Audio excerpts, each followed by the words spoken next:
So we officially wrap up 2022 and introduce to you guys 2023.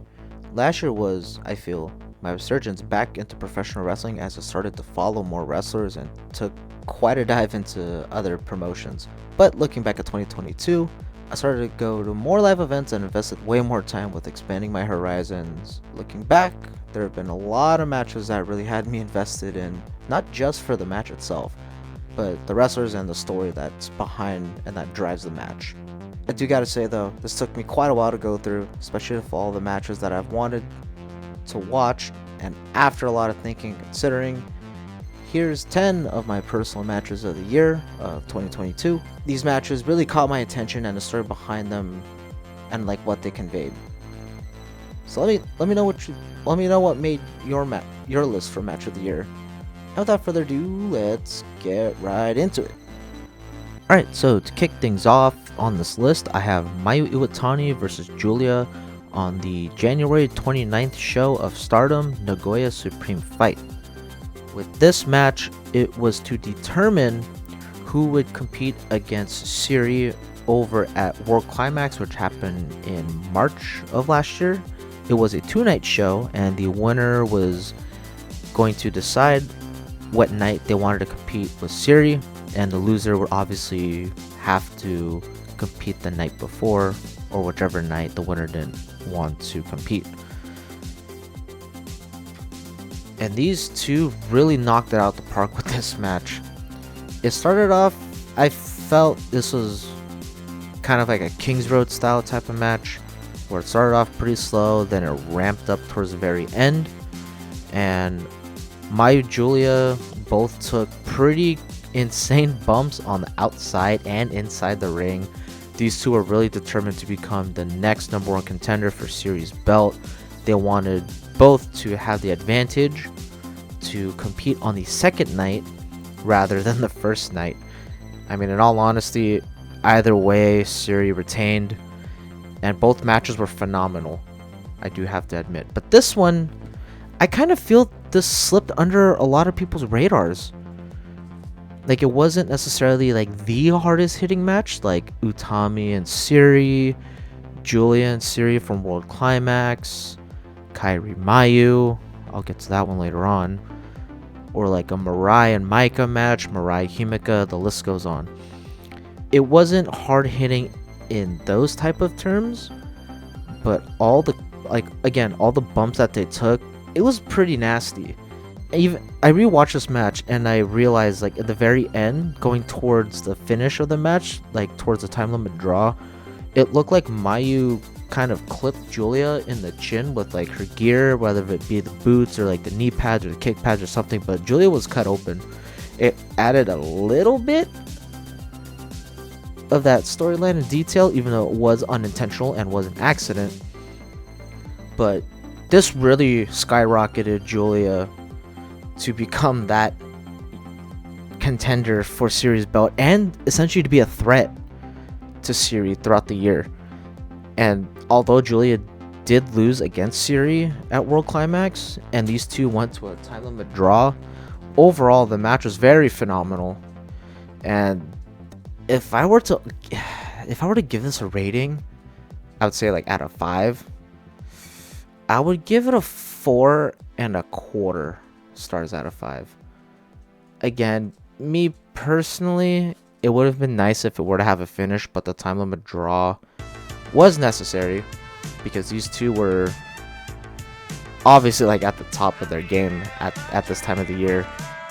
And to me, it would have added more if Tam Nakano was not out with an illness at the time, because they did tweet Tam Nakano would have been out of this match. It would have originally been a triple threat match where the two winners would get to choose the night, and then the loser of the match overall just didn't have the title shot. And this was it would have been in Tom's hometown, which would have been kind of like the icing on the cake if Tom were to win this match, but we may never know. Next match to throw in here would be Natsupoi versus Tam Nakano at the June 28th show at Stardom over at Korakuen Hall. This was the rematch from their anticipated cage match that they had back a few days prior at Fight in the Top, I believe that's what it was called, where it was Stardom's first ever cage match. At this moment, Tom Nakano and Natsupoi were pretty much at each other's throats. It was a grudge match, vengeance. Natsupoi really wanted to give it in to Tom Nakano at this time. She did lose the cage match, and they scheduled this singles match to happen literally days after. And in this match, they were both, again, hard-hitting. There were spots to the outside. The biggest thing I remember was Tom Nakano slamming Natsupoi, not on the mat on the outside, but on the hardwood floor. Like, you can tell each and every blow and each and every move had that intention of, I really want to hurt you. These two were going at each other's throats the entire time. It started with Tom dominating the match, and then slowly but surely it shifted over to Natsupoi, where she then took control. And overall, in the very end, she did prevail and beat Tom at the end of this match, kind of making things even, in a sense. I believe it was actually 2-1. Tom Nakano was up, because their first match that they had was 2021 for the Wonder Stardom Championship. Natsupoi lost that one. Then it was a cage match. Tom won that one, and then this one, Natsupoi picked up a win. But getting back to it, Natsupoi looked really dominant in this feud, and I knew the blowout that they had was the Donna Del versus Cosmic Angels. I believe it was a Captain Falls Battle Royal / pinfall submission match where Natsupoi did betray Julia to join Tom Nakano and the Cosmic Angels, and it kind of just writes itself on from there, going from bitter enemies to the closest of allies. If I had to give this match, I mean, being experimental with the cage match, I'd give the cage match a 3 3/4. Again, there's a couple things I noticed that they were really out of their element when it came to cage matches, so they didn't they utilized the cage, but I felt like there could have been more. There was just missing a little bit of something. And that Korakuen Hall match, I'd give at least a 4 out of 5, obviously. But it felt like every single move that they had that malicious intent of, I really want to hurt you and I will not stop until I beat you. And I would say next on my list is Saya Kamitani versus Mina Shirakawa at the November 3rd pay-per-view of Stardom at Hiroshima Goddess Festival. This is for the Wonder of Stardom Championship. Now with this match, it was very good in the story, the story and how this match came to happen, but I personally felt that this match was plagued by the finish, and it is very unfortunate. But going into this, Mina Shirakawa had all the momentum going into this matchup. She defeated Saya on, I believe, multiple occasions. She beat her in the 5-Star Grand Prix. She beat her in another tag match that built up to this pay-per-view match. It was pinfall submission. It looked like Mina was going to be your new Wonder of Stardom champion. But then, going into the pay-per-view, Mina with momentum on her shoulders, Saya coming out, your champion. Everything was great. All the spots are great. Mina had practically all the offense on her. She had the offense at the match in her hands. Especially that avalanche DDT that she did to Saya. I believe it was a little more than halfway through the match. I thought that would have been it. She put Saya through that. She put her through that reverse implant buster. She put her through the figure 4. Mina literally used all the offense she had in her book, but it wasn't enough to keep Saya down. Now, this is where the unfortunate part is. With this match, Saya botched not 1, but 2 Phoenix Splashes. Why she did them back to back, I don't know. I guess they're trying to go for a definitive finish. But the first one, she under-rotated. This is from what I saw. Saya under-rotated and kind of whiffed it, missed it. Then she went for it again. And this is where things got really ugly. But the after effects of this was phenomenal. So she goes for the Phoenix Splash a second time. Not only did she under rotate, but it looked like she trajected her jump a little bit further and ended up busting Mina's jaw and broke a few teeth. It was a very grim finish, I do have to admit. It was very tough to kind of just sit through like what just happened. Like, why is Mina bleeding? And like, there's just a shock and dismay and a lot of concern going in around the ring. I saw everything that was going on Twitter, whereas they were saying Saya needs to stop using the Phoenix Splash. Everybody was blaming Saya for the botch, the finish.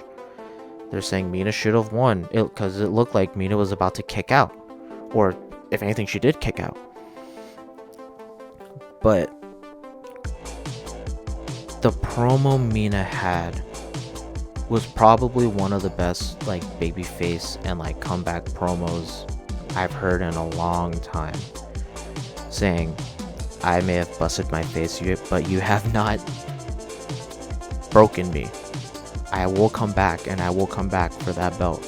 I will dethrone you, and I will take that belt off of your hands, and I will be your new Wonder Stardom champion. It was really intense, very emotional, a lot of passion from Mina. Again, like, it's one reason why I haven't really seen Saya do the Phoenix Splashes of recent. She hasn't done it against Haruka Umasaki. She didn't do it against Kairi. But it could just be she's going back to the drawing board with practicing the Phoenix Splash, making sure nothing like this were to ever happen again. I've seen her do the Firebird Splash, also known as the 450 Splash. She's done the Star Crusher. But again, match was overall phenomenal, but just plagued by the finish. If I had to give this a rating, it would be like, again, 4.25. It would have been a 4.5 if, again, it wasn't for the finish. Again, no one's at fault. Accidents happen. Now, looking to shift things a little bit. Next up, I have on my list Yuki Ueno versus Kazusada Higuchi at the December 29th DDT show Nevermind. This was for the KOD Openweight Championship. And with this one, Yuki Ueno won the, I believe it was a Dio Grand Prix. I forgot who he beat, but he won the tournament, and the winner was granted number one contender's title shot to Higuchi at the year-end pay-per-view.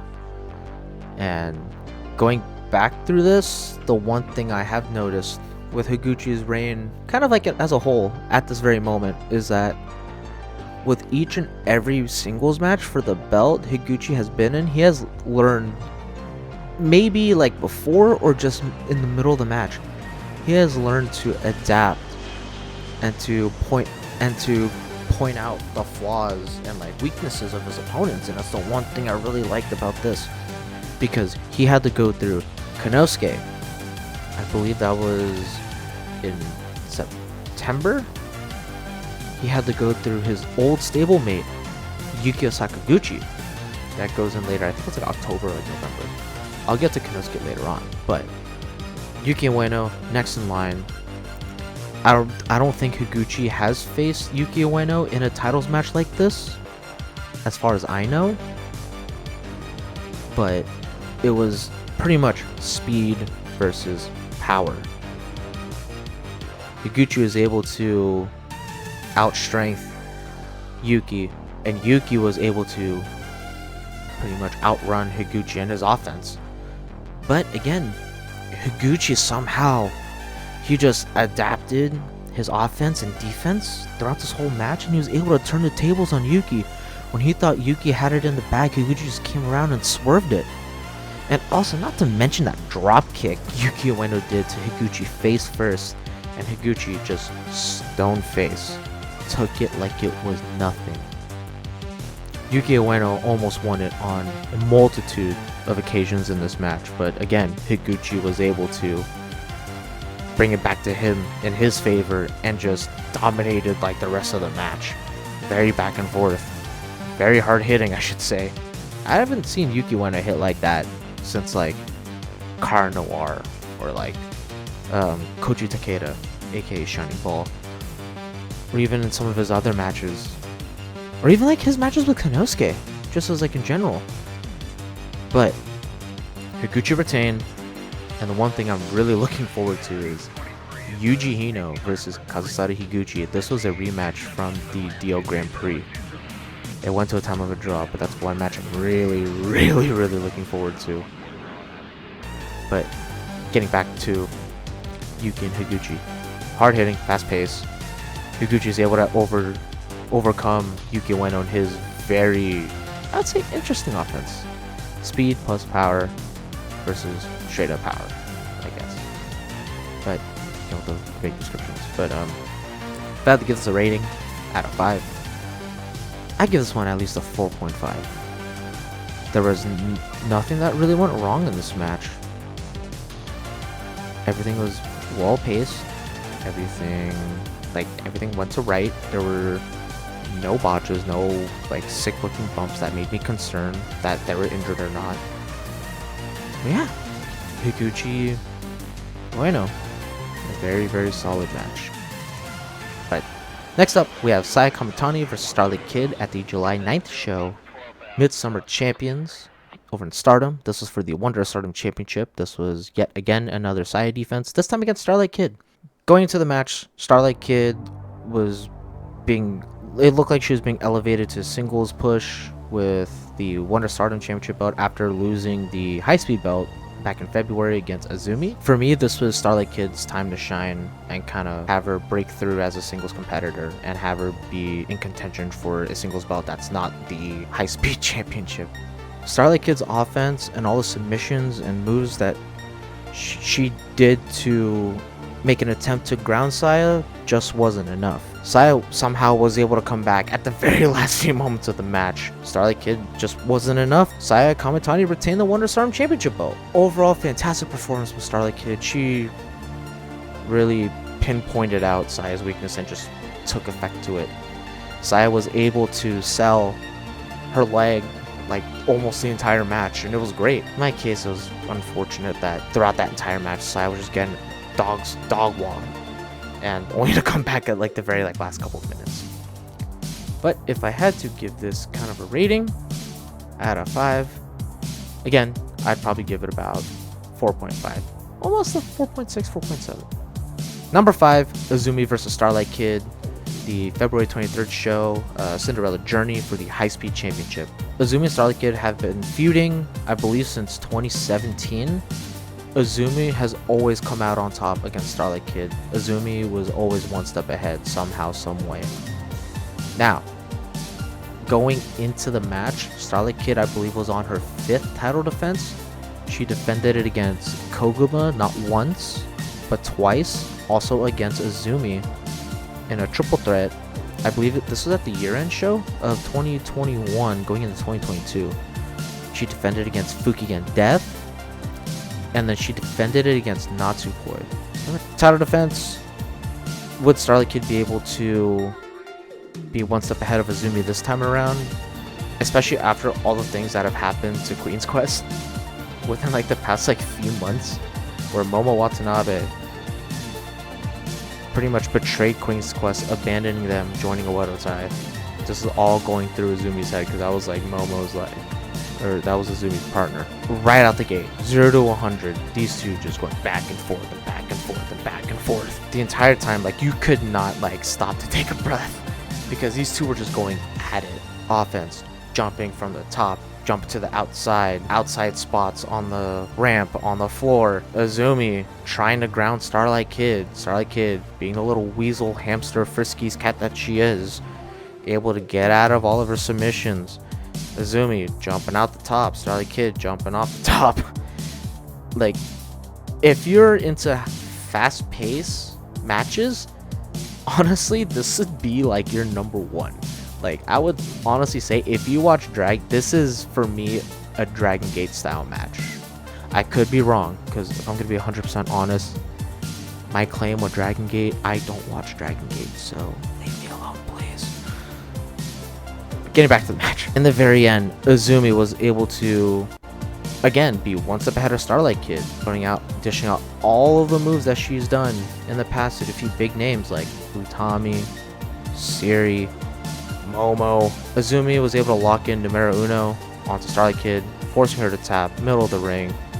Starlight Kid being the one to not be able to defeat Azumi yet again. And Azumi again is your new and current high-speed champion. Azumi's been very dominant with that belt, taking on the likes of Momokogo, Tekla. I believe she even went up against people outside of Stardom, like Mei Suruga, Hikari Shimizu, I think Momoko Hanazono. Azumi's been doing terrific with the high-speed belt. Honestly, they should really elevate Starlight Kid a little more. Overall, this match, very, very out of the gate. You cannot catch a breath. Blink and you'll miss it type of style match. Now, with the rating on this match, this was my number one match of the year until a few more matches happened. Me giving a rating out of 5, this is a 4 3/4 out of 5. Number 4, Kazusada Higuchi versus Konosuke Takeshita from the September 25th DDT show, Who's Gonna Top 2022. This is for the KOD Openweight Championship. Now, looking back on this, I kind of felt this was Konosuke's quote-unquote send-off from DDT to the US, as it was discovered, I think it was like a few days later or like a few days before, that he's signed to All Elite Wrestling officially. Now, what Konosuke's intention was, he wanted to win the belt, the KOD Openweight belt, like the prize of DDT, and defend it all across America to bring up DDT's prominence and presence to the major wrestling promotions out here as well as overseas. Now, Higuchi, his intent with the belt was to keep it in Japan, keep it within DDT, and by himself raise the awareness, presence, and essentially the star power of DDT and what they're known and capable of, and to spread that all across Japan rather than I kind of feel it was a little bit more towards domestic rather than international. And this match, oh boy, where do I even start with this? It was just hard hitting from start to finish.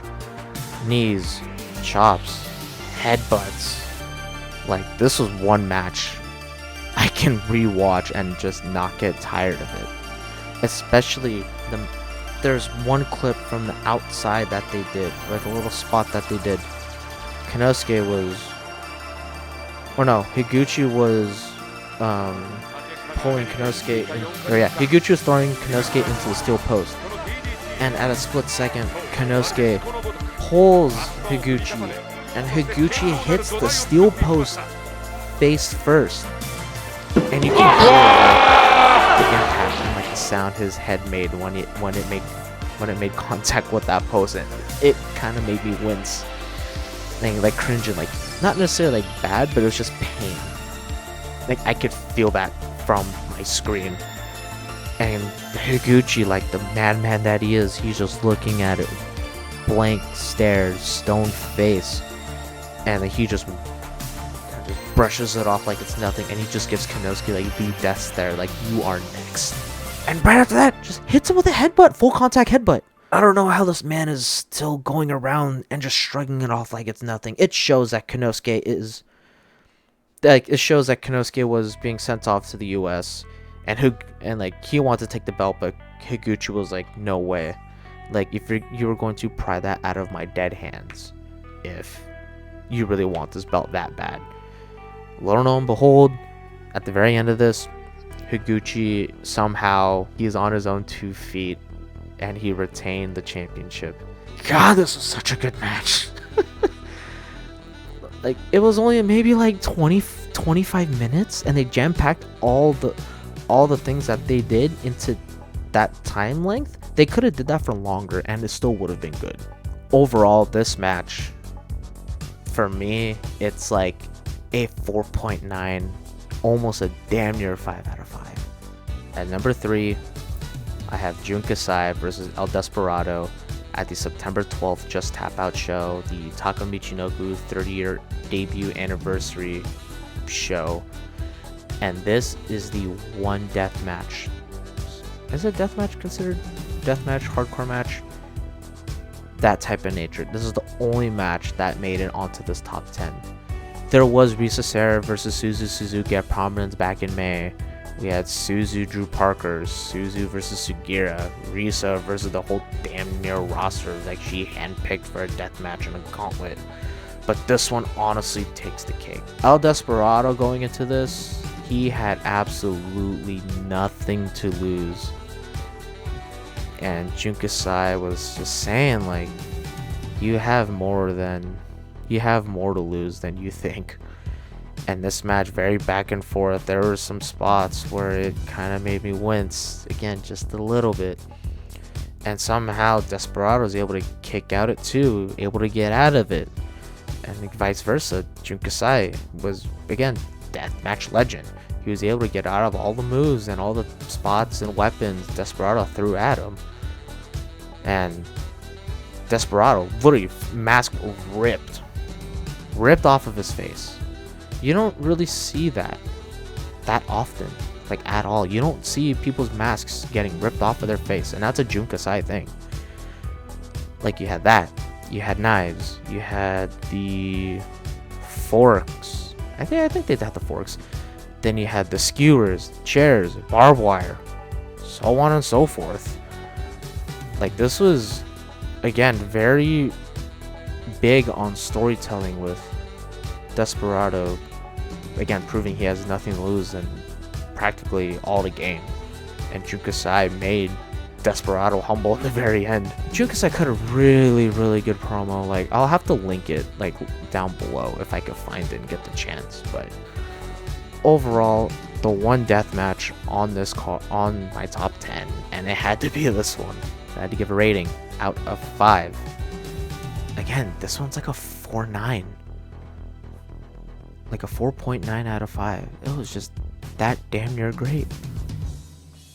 Now, number 2, I have Giulia versus Suzu Suzuki from the October 1st show from Stardom, the 5-star Grand Prix, the final night. Going into this, Suzu and Giulia have history from when they were both in Ice Ribbon. And Giulia was pretty much kind of like the role model for Suzu over there. And just like that, leaves Ice Ribbon and shows up to Stardom. But Suzu has been hunting Giulia for years. And now Suzu has left Ice Ribbon as well as the Prominence gang. Sasera, Kurumi Hiragi, Mochi Natsumi, and Akane Fujita. They have stepped foot in Stardom at the beginning of the year. And they were there to torment Giulia and get their revenge. And this match right here, you can tell how much Suzu has wanted this. Like, it took a little bit for them to actually like get physical, just due to like emotions like overrunning the both of them. Like you can see it in their faces. Like, you can tell they wanted this to happen. And when they got into it, oh boy, it was physical. But Giulia was not letting go of anything at all. All the punches, all the kicks, all the forearms that she threw, they all had intent to really mess this person up. Going back and forth and back and forth. And Suzu almost picked up the win a few times. Giulia almost picked up the win a few times. And I remember doing my 5-star Grand Prix final, like my finals prediction, and breaking down each winner. I think Suzu almost could have won, if I recall correctly, because all she had to do was beat Giulia and they would have forced a tie. But if Giulia won or had a time limit draw, then like she would have won. Either way, like Giulia really didn't have anything to lose. And this is the final match, so again, this was kind of cinched for Giulia. It ended in a draw. Obviously, Giulia moved on to the finals. Suzu still wasn't satisfied. They both nearly beat the shit out of each other the entire, 20 minutes for a draw? Like, even though the draw was just whatever, in my opinion, you can build off of that. Like, for example, Giulia now being your World of Stardom champion. Her first challenger was Suzu Suzuki. And that's going to be taking place on February 4th. It'll be on pay-per-view.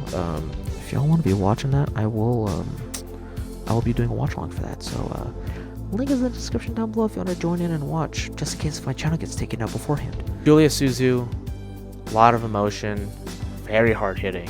Again, emotions, the story like between the two, the story that they conveyed in the ring. Overall, this was like chef's kiss, in my opinion. And if I had to give it a rating, honestly, this could be a 5. One match, I have to say, in my humble and honest opinion, tops Giulia versus Suzu, Mayu Iwatani versus Kairi at the November 20th New Japan Stardom Historic Crossover pay-per-view for the IWGP Women's Championship. This was the final match in the IWGP Women's Championship tournament bracket, I will say, but with this one, years in the making. Not like 3 years like Giulia and Suzu. This was like 5 to 6 years. So I believe the story with this is that Kairi left Stardom, her, Io, and Mayu being the Stardom 3, like the big 3. Kairi was on the way to WWE, which left it in Io and Mayu's hands, and shortly after, Io leaves Stardom to join the WWE. Mayu is left there out of like, I would say, some of the originals. Mayu, I believe, was there since day 1. She had to carry Stardom on her shoulders for that entire time, from then to now. And now Kairi decides to come back to Stardom last year. It was last March where Kairi made a triumphant return to Stardom. Again, all the matches that Kairi had, honestly amazing, regardless of who it was. Tom, Natsupoi, she even teamed up with Mayu, Starlight Kid, Utami, which happened later on in that year, and Saya. It was pretty much going at it for this belt to represent Stardom going into New Japan shows, not just in Japan but all over the world. One corner we have Kairi, the other corner we have Mayu, and I believe this was what, like a 35-40 minute match as far as I know. Again, these two really put on the show. They put on a story. This is the main event. This was the very first New Japan show that had Stardom talent mixed in, and let alone this was the main event. Like, you can't top that. But in the very end, hard fought battle using everything in their playbook. Kairi emerges as your very first IWGP Women's Champion. Now, this match, again, just like these top 5, phenomenal. Like, you can't go wrong with these two in the ring at all. Like, you can't go wrong with one of them. They'll put on a banger match, like, regardless of who they go up against. I can give the whole Kenny Omega spiel and be like, they can face a broom and have a 5-star classic. But these two together, that's just a whole nother thing. I'm really excited to see what Kairi is capable of with the IWGP Women's Championship. Mayu, again, she doesn't really need to say why she's like Stardom's icon. Final rating, again, this one's like a 5 out of 5. You can't deny it. But that was my top 10 matches of the year of 2022. Let me know what you think of my list, and on top of that, let me know what your matches of last year were. I know I could have threw in like if you enjoyed the video, subscribe if you want to see more, and feel free to join in the Discord down below where we do watch-alongs on essentially whatever the hell you want to watch, or any other like big pay-per-views or matches. So without any further ado, thank you all for watching, and I will catch you guys in the next video and or stream. Peace.